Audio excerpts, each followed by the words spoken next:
Hey family, welcome back to my channel. For those who are new here, my name is Chef Tina, and in today's video I will be talking about the pros and cons of my catering business. So I will be giving you guys a little bit of insight of my personal experience with starting my catering company.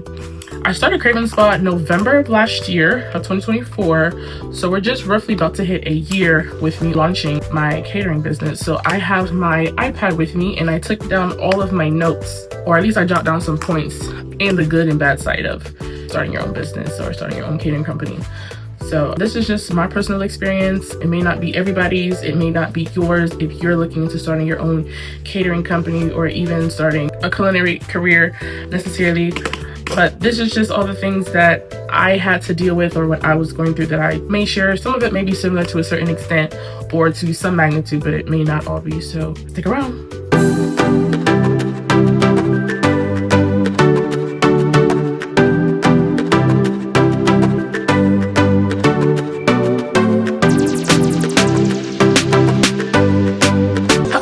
Off with all the cons first before we go into pros, so that way we can take the good out of the bad. I have all of my notes on my iPad here, so I'll just be going over them in the order that I jotted them down.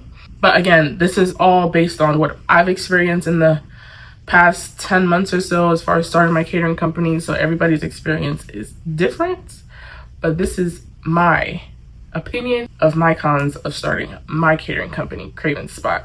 My biggest thing, and it's like my worst thing, not worst, it's just not my favorable thing, would be the hours. So I do a lot of my cooking out of my home, and I only have a 1-bedroom apartment. So you can imagine the size of that. So you can imagine the size of that. And then a lot of times I am doing large parties where it's over 20 people. So the amount of quantity of food with one oven requires you to wait. And I had to learn patience with starting my catering company because I had to wait for stuff to be done, wait for stuff to be cooked in order to finish this before I start on that. That also takes into the fact that even when I start prepping, like, for example, if I prep, let's say I have a catering coming up and it's like tomorrow, I would start prepping 2 days before, which would be because my fridge don't have space either. So it'd be like I'd wait till the day before to buy all the groceries because I have a limited amount of space in my fridge. And then I would wait till probably 2 days before I buy the disposable utensils because I also don't have a lot of storage space either. So that takes into overcrowding my apartment sometimes. With equipment or just utensils or all the disposables that take into making sure everybody has a proper cleaning supplies and all that other stuff. So that's also one thing too. So let's say if I start the day before, as far as like prepping, seasoning and marinating and all that other stuff, it starts almost, I would say, if not 24 hours before the event, it's 30 hours before the event. And I am up the whole entire time, especially all throughout the night, just to make sure that I am done at a specific time. If it's at 2, I make sure that I am done either an hour or 2 before the actual start time of the venue. So that way I have time to load up my car with the food, supplies, equipment, and all that good stuff. And sometimes I have to borrow a friend's car to be like, hey, can you carry some supplies or some equipment for me? Because my car ran out of space because we don't have a van yet and we're gonna get there. But as of right now, that's one of the biggest cons that some people will take into consideration as far as profit to the amount of hours spent prepping, because you have to take in, it's roughly about 30 to 24 hours before the initial start of the event. You're up literally from the day before the whole night just to be done on time, depending on the time of day it is. So that is my biggest con that I've experienced with starting this catering company. But it does, the second one, and it kind of follows with the first one, is stress. Like the deadlines, trying to meet the agenda, trying to be punctual, trying to set standards within yourself to be on time, make sure you're not procrastinating, or make sure you're doing it neat. And you want to give people the best quality, or just like serve them the best way, because not only are you representing yourself, you're representing your business, and you're trying to build clientele, you're trying to network, you're trying to build relationships with people. So all of that takes time in consideration, especially when you have to manage your own emotions from being up all night. Did I not mention you're working a graveyard shift to make sure everything is done on time? And I love my sleep, so sometimes I just dread, like, I have to sleep like 3 days straight to be able to say, okay, I can stay up all night standing on my feet at that, or just even knowing that my apartment is so small, it gets hot really fast when the oven is on for too long, especially with like opening and closing the oven or just having the stovetop on. The smoke detectors, they be going off because they're so sensitive. So there's a lot of things that comes with it, especially when you're small starting out, especially when you're doing cookings in your home and you're by yourself sometimes. So everything is like, it's a process. So it does lead into high stress for me, because I'm a person that critiques myself really, really hard on the littlest things. Oh my gosh, it doesn't look straight enough, or it doesn't look neat enough, wipe it down. I won't say it's OCD, but it's pretty excessive. So a lot of times it's a matter of how long is this gonna take to cook? Which one should I prioritize first? This and that. And we all know when it comes down to meat, especially chicken take the longest to cook. So it's a matter of you do it at the right time to where you cook it, it stays warm, but you're not letting it sit out for too long. So time management is definitely one of the biggest things. I won't say you have to have down pat, but just have to have like a nice balance, or just structure yourself around that, so that way you got to get stuff on time. Being there, not arriving late. I'm a person that I be hard on myself when I'm late to show up to things. I take it very hard, especially starting out. A lot of times the smallest negative comment or the smallest critique from another person can also make or break you, because you're trying to grow, you're trying to build clientele. So I take every small or big, depending how you take it, bad review to heart.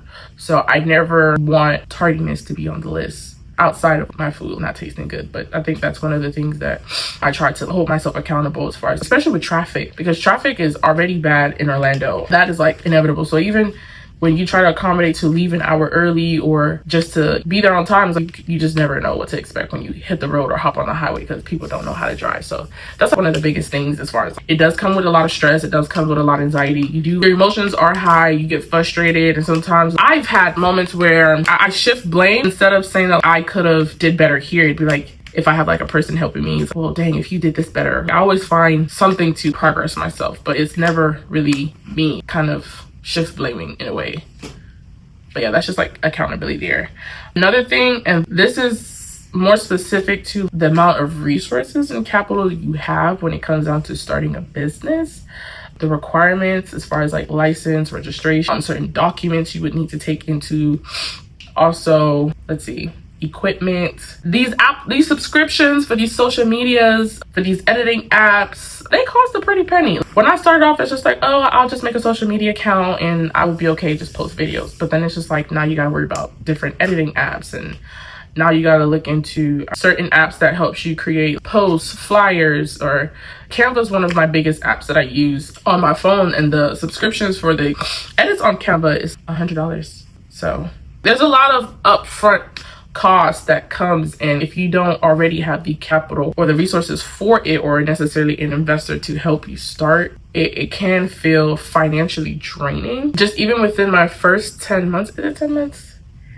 Yeah, no, yes. Even within my first 10 months, yeah, it's been 10 months. Within my first 10 months, I wanted to quit like 3 times, I'll be honest with you. And my reason for quitting is not for anything else other than I don't want to come out of pocket for certain stuff. I've done a couple of these events out of my own pocket, and they've cost me $5,000 in total. They get pretty costly, I will admit, when you're doing everything up front, just in a sense of promotion, in a sense of just gathering up friends and get people to come out, hey, try it, tell a friend to tell a friend. A lot of times you're coming up out of pocket, and it's not a small cost when it comes down to groceries, beverages, napkins, silverwares, plates, cups, decorations. I've had to decorate the whole venue, which is an added expense, but it's just to accommodate the amount of people that I invite. That all takes into play. Especially when you're starting up an LLC, the cost for the LLC, the cost for your virtual address, if you get one, if you don't use your personal address.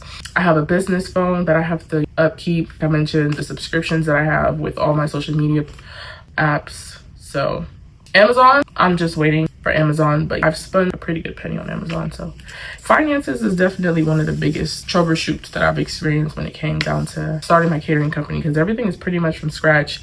I have no experience on business. I don't have anybody in my family who's business owners that I've met or know. And even then, I have not had a mentor in business that would teach me the ins and outs or the foundation or certain things to start up. Although I did purchase a book to help me understand how to create and form and what do's and don'ts and broad spectrum of starting up my LLC, but nothing to the extent of what I am learning now. So that's one of the biggest things. I think that the next thing is responsibility overload. And what I mean by that is, so right now, my struggle is staffing. And that's just the realest reals, is because I would say somebody who don't really have anything going on, in a sense of who's still like somebody who's looking for a job. I want somebody who's reliable, who's dependable. If I say, hey, we got to be up 30 hours, they're going to be up 30 hours with me. So staffing, as far as helpers or assistants or different roles within the task that I have to do, is the biggest problem. And also recording. Sometimes I be forgetting to record because it's like I be having so much going on at once and so much on my mind that it'd be like, damn, I gotta record, or dang, I forgot to take pictures. So it's like there's a lot of things that take into play that I'm probably not even thinking of right now, but it's a lot. As far as marketing, when it comes down to posting recipes, taking pictures, like TikTok. I started TikTok, but I just couldn't really get into TikTok because I like to talk. And TikTok was kind of too short because the attention grab is like 1 minute. So I was like, I need a platform where I can talk and have a more direct connect with people to get to know me and my business, and I get to know them through them following me, necessarily with all the love, the shares, and all that good stuff. So that's another thing. When we're talking about staffing, I've had videographers that I have to worry about, that does the behind the scene pictures that I don't have to worry about now. But we're talking about editing, and again, a lot of these things are being repeated because they all flow into each other, but those are the cons that I've seen the most. I would say customer service or people skills is definitely something that comes into play. I thought I was pretty sociable when I started. I could talk to people. Yeah, I can do this and do that. But when I started, it was kind of like I was very shy. I was very shy to even speak about it, not necessarily to my friends, but to strangers. And realistically, it's the reality of like, I'm not big yet. So I don't want to speak about my business in the sense of I don't want to get turned down because I don't have no content yet, or I don't have X amount of followings, or I'm not well known. So all of those things of how social media is portrayed today definitely played with me mentally, as far as I want to wait till I get here to brand myself or speak about myself or just to even mention Craven Spot to people. But I had to learn the hard way that's not how it goes. Or even then, I had this small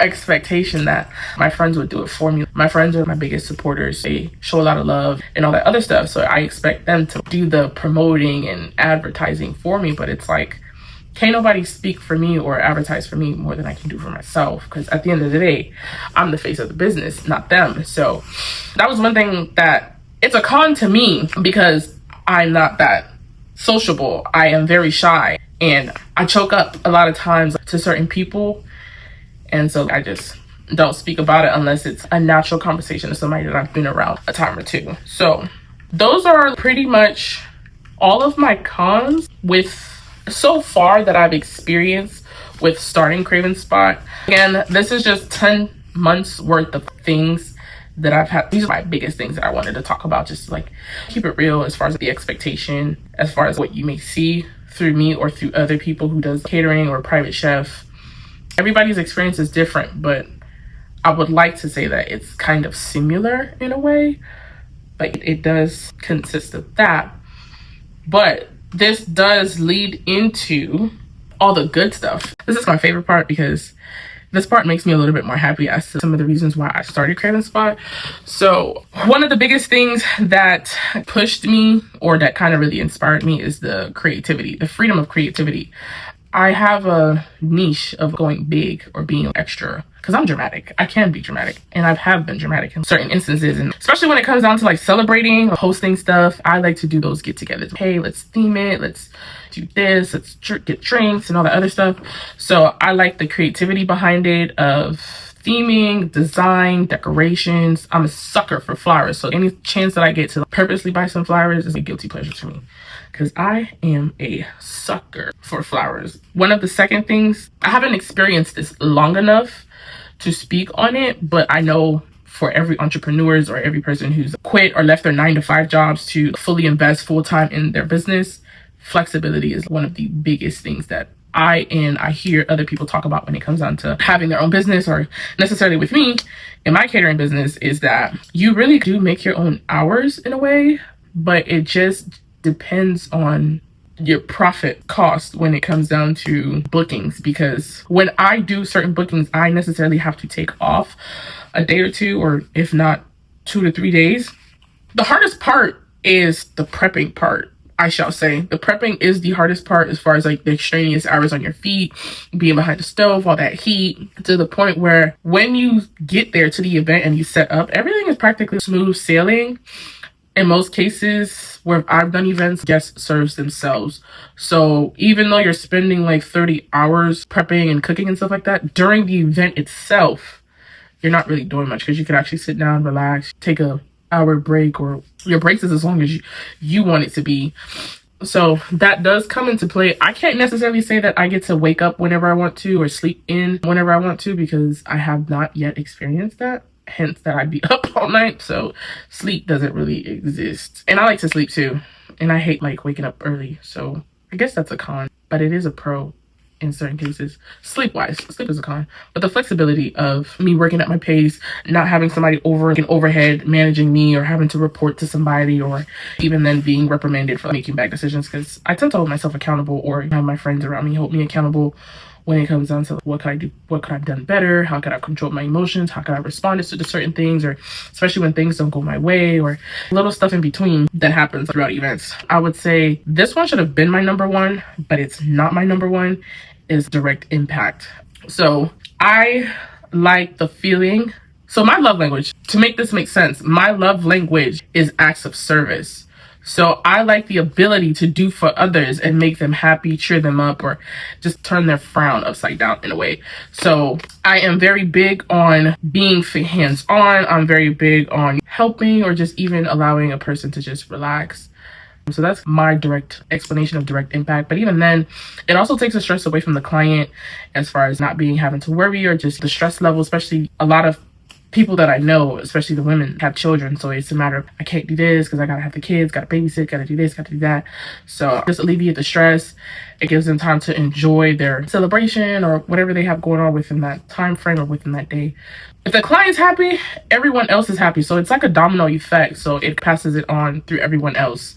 As I've experienced, it's what I've seen so far in these past 10 months, that it's been a domino effect. If that initial person is satisfied and happy with my service, everybody else is on the same page. But that should have been my number one, as far as the direct impact with clients that I've experienced with. And this is two that goes together, which is like personal growth and personal connection. Of course, when you're starting off with a small company or a small business, again, my personal opinion, I would say my circle is pretty small, or even then I don't know a lot of people. Actually, I don't know any within my field that I personally know that is a chef. So I don't really have that mentorship there. So that everything that I have been doing and moving forward will be a learning experience. As much as somebody can teach you, you still have to go through it on your own to learn. The growth, as far as growing your business in the sense of clientele, wealth, in the sense of staffing, to be able to accommodate large parties. When we talk about growth, it also leads into different opportunities, whether if you wanted to grow as far as working for a top chain restaurant, or fine dining, food trucks, or even the ability to open your own restaurant, which I don't want to do. I don't want to do neither. I don't want to own a food truck. I don't want to open my own restaurant, because my goal is the ability to travel the world. So I want to be able to travel the world and cook. And I think that having a food truck or owning a restaurant is too stationary for me. I want to be able to just pack everything up and say, hey, I'm in a new city. Hey, I'm in a new town. Or hey, I'm in a new state. Or hey, I'm in a new country, providing my services there, versus having to worry about who's going to take over, who's going to be able to take responsibility, who's going to be able to manage X, Y, and Z. So that's one of the things that I didn't want to stress myself on, because again, I don't have anyone in my family who are business owners. So that'd be like giving a lottery ticket to the wrong person necessarily. And then you just never know people's intentions are with your business. So this is my baby, so I want to take care of it as much as possible. But I think that which actually I should have rewrote this, because now that I'm thinking about it, they're in the wrong order too. Personal connection that's kind of my newfound happiness with Craven Spot, is meeting new people. And mind you, I think I'm a pretty sociable person. So when I'm thinking like, hey, you got to talk, I don't mind talking, because I like to talk. I like to tell stories. I like to vent. But it's different when you're meeting people that didn't grow up with you, that didn't go to school with you, that didn't go to college with you necessarily. So you're having to like start from scratch, or even then you're dealing with people with different age ranges, come from different backgrounds, come from different areas of the world. The people I've met so far are genuine friends to me. As people on my team that you will meet, those are friendships or genuine connections that I wouldn't even think that I could even say that I would have if it wasn't for this business. A lot of the things that I cherish is because of this business, because I didn't think that it would come to this magnitude.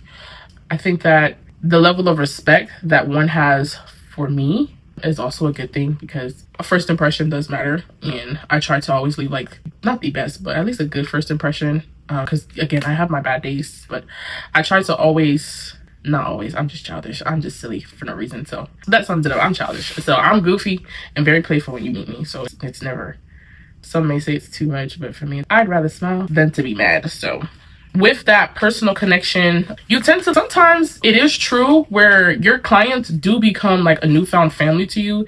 And that is kind of what I'm experiencing right now. There's some people that I've met, even with starting Craven Spot, that I can say that I appreciate them and very like in awe of them for the opportunities, or just even the ability to help advertise or help bring me revenue and business, just even the support, or just even the ability to go for advice or mentorship or some form of leadership when it comes down to business that I didn't think I need, because I needed it. I won't even lie. There's no way that I can explain it, but other than that, I needed it. And then I think that everybody's favorite part is, as far as money wise, in this case, the best way that I can describe it is you price your worth as far as what you feel your profitable amount will be. Everybody is different. Everybody's worth is different when it comes down to jobs, business. So I price mine based on a few things of my worth, the time, the quality. Well, experience is one, but it's just the effort as well, because I do put my all into this. So if it doesn't come out right, I will have known before somebody had to tell me that it's not right. So I think that when you make your own desired profit, it kind of helps you live your best life, or your rich life that you can necessarily say. So I think that's all of my pro when it comes down to, oh, my last one is skill development. So this one is, I would say, pretty self-explanatory, but I've now understand the process behind event planning. I've now understand the process behind time management, or just prioritizing, having to beat the temptation of procrastination. A skill set for a person who doesn't know anything about business, you learn a lot of aspects when it comes down to business management, finances, bookkeeping. I've learned to write invoices, which is never done it before until now. Contracts as well. There's a lot of skill sets that you learn, that I've learned throughout this business, that I didn't think that I would ever in my life needed or wanted to know. So that was very, very one of the biggest things, which I actually do want to learn business. I do want to go back to school and get a degree in business administration. So, because there's a lot of things that I feel like I don't know, but I won't know. Maybe I could know, but just not to the depth or to magnitude of having to pay an accountant to keep up with certain things that I necessarily could do myself, keep a couple coins in my pocket. But that sums up. Thank you guys for making it to the end of the video as I share my tips and tricks and opinions about starting my own catering company, let alone being a first-time business owner. I hope this helped you guys get a glimpse or just a small perspective of what it is that I have to take, and also what you may have to take when you're looking into starting your own business, depending on the field or the trade that you may know. And thank you. Subscribe. Leave a comment if there's anything that you feel that you would want to know more in depth on. Just leave a comment and I will answer it to the best of my ability. As we grow, you guys will be growing with me. So stay tuned, guys. See you later, family. Bye.